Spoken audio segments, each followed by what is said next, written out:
Hi there, it's a Wednesday. That means it's time for Matters Medical. We're joined by our resident GP, Dr. Vicki Schutte. Hello, Vicki. Nice to see you. Very nice to see you too. I want to ask you something here quickly. I was in one of the large pharmaceutical retailers during the course of last weekend. And I was just walking down, I was looking for two specific things, but I was just walking around having a look at some of the stuff they've got there. The amount of vitamins and supplements and all of that sort of stuff is astounding. I know. And I just thought to myself, how do you know what to take? Okay, so I love walking around in Dischem and looking at all these things. It's fascinating. So, but it can be overwhelming, completely overwhelming.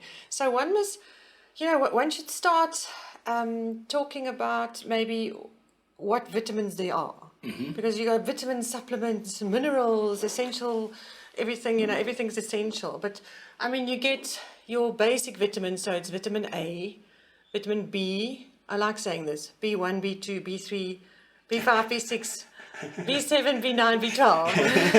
That's what you get. Then you get vitamin C, vitamin D, E, no Fs, vitamin K. What is vitamin K? I've never heard about it. Yeah, vitamin K. So vitamin K is very important for your blood clotting. Okay. So they can also use vitamin K when you reverse the effects of blood thinners like warfarin. Okay. But anyway, so you need to know what there is and what it's sort of, what it's good for. Like vitamin A, you get in orange vegetables and fruits, and it's good for your skin and good for your eyesight. It's good for fertility. Those are the basics. I mean, this is really just basic. Yeah. And then your vitamin Bs are good for the nervous system and brain function and energy and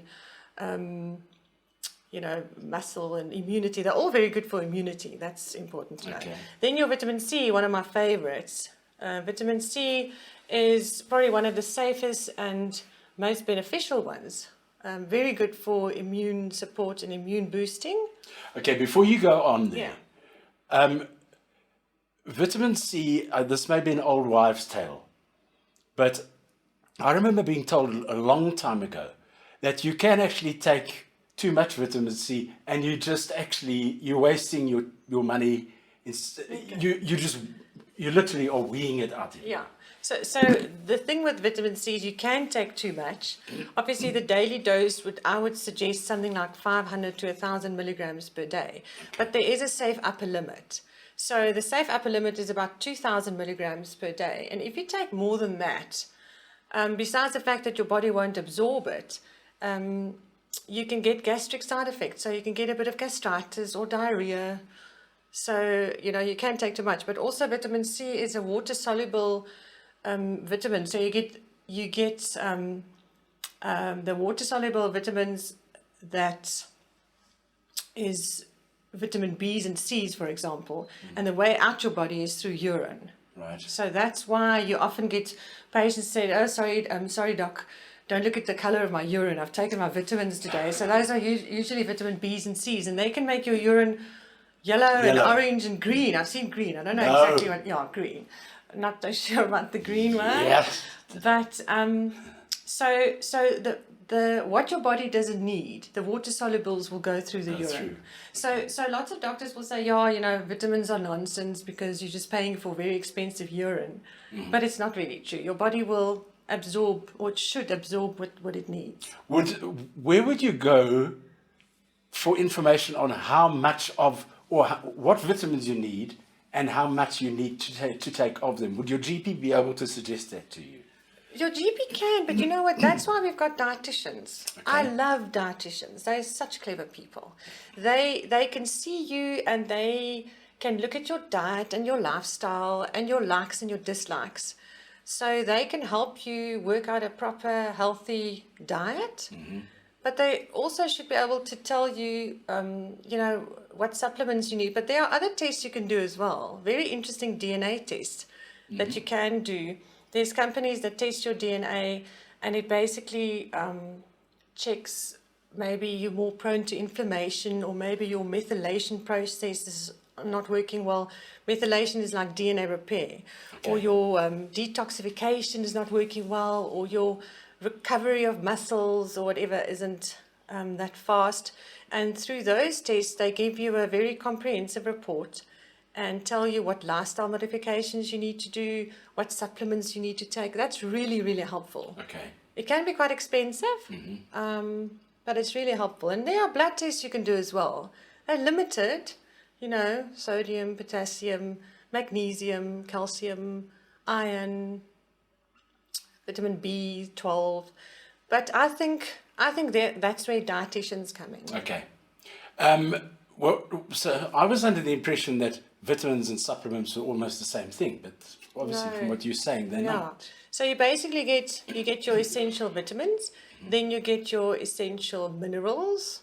Those are normally calcium, magnesium, potassium, sodium, and phosphorus, and that's where your trace elements come in as well. Your zinc. You know, everyone likes zinc now because of its anti-inflammatory and anti-inflammatory properties. So it's very good for your immune system. So you get your minerals, you get your essential fatty acids, the omega-3s and omega-6s. Those are also very good for your immune system, brain function, mood, behavior. Whoa. We all need lots of that, I think. Whoa, yeah, tell me about it. Yes. Where are we now? So omega, and then your essential amino acids. So there's lots of different groups of things. Amino acids make your protein, and we get it through through meats and proteins, but also through quinoa. Quinoa is a very good. I love quinoa. Yeah, me too. Quinoa is a very good amino acid thing. What is your opinion on these vitamin drips? Vitamin drips, I don't have a problem with that. You know, there's no real strong body of evidence that really say, okay, this is it. But you get these vitamin bars, these drip bars where people go to. You know, I'm not saying it's wrong, but the thing is that people don't often think about is that, you know, there are complications or risks. So you go to a drip bar for your vitamin boost for, I don't know, to sleep better or to feel better, immune booster, depression, anxiety, or any of those kind of things.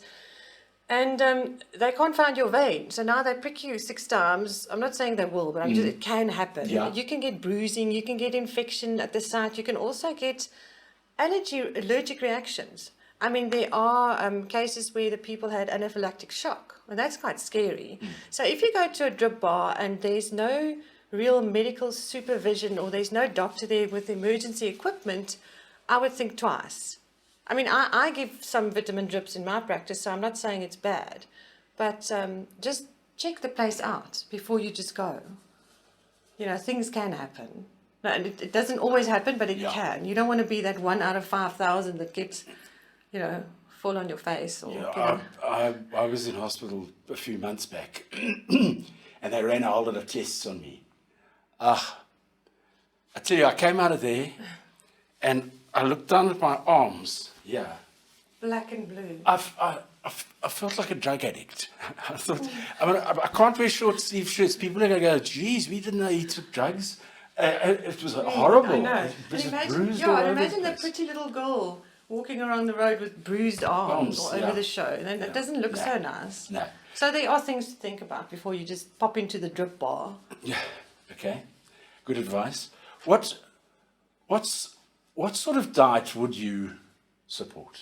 Ooh, that's a dangerous one because diet's like a religion. It's a very personal choice. And there are hundreds of diets. I mean, whether you're a vegan, a vegetarian, Tim Noakes, eat for your blood group, intermittent fasting. I mean, there are a million things out there. I think, and I'm not a dietitian, but I do think the most important thing probably is to make sure it's a nutrient-rich diet. It's full of whole foods, so it's like fresh produce, not processed foods. Yeah. Plant-based foods, obviously, very important. I think you should get your 5 to 9 portions of veggies and fruit in, probably more veg than fruit if you eat 9 portions of fruit, I think you'll get fat. Fat, yeah. But so that you need to get in. And I also say not too much SOS. I like salt, oils, and more vegetable oils. No, but olive oil is good for you. And sugar. So be careful of those. And if you have a healthy lifestyle and a balanced diet, and I think it's important, so you must eat the colors of the rainbow. That's what they say.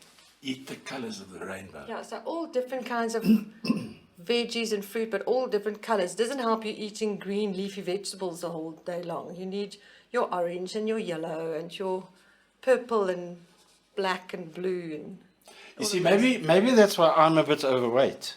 Quite overweight, actually. Because I'm colorblind, so I can't see the colors of the rainbow. Someone must help you then. Dr. Schutte, thank you very much for joining us once again on Mansfield Today. It's a pleasure. And if you do have any questions for Dr. Vicki, then you can send them to medical@mansfieldtoday, that's the number 2.com. Until next time around, which is tomorrow, which is Thursday. I've gone absolutely blank on what we're doing tomorrow. I can't remember. And you know what? That means I need a vitamin supplement. Vitamin C. Vitamin C. I'll go and get that right now. And B. Okay, right. B and C. Thank you, Dr. Vicki Schutte. Thank you for joining us, and we'll catch you tomorrow. Bye-bye.